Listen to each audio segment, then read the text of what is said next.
Buenos días mi gente, Alfa Romeo del 2022, este es un SUV, un Stelvio. Hay personas que conocen ya de este tema, como hay muchas otras que no lo saben, por eso hago este video.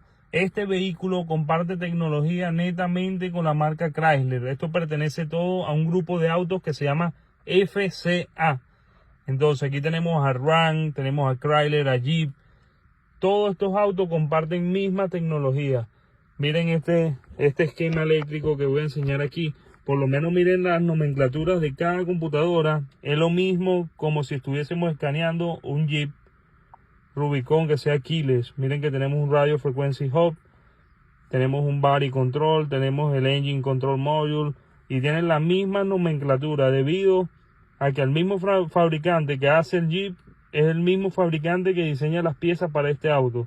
Este vehículo nos llega aquí con un misfire en el cilindro número 1. Aquí podemos ver los códigos en el motor y vamos a hacer solución de este fallo aquí. Lo más probable que sea solamente un ignition coil malo debido a que es un auto con bajo millaje.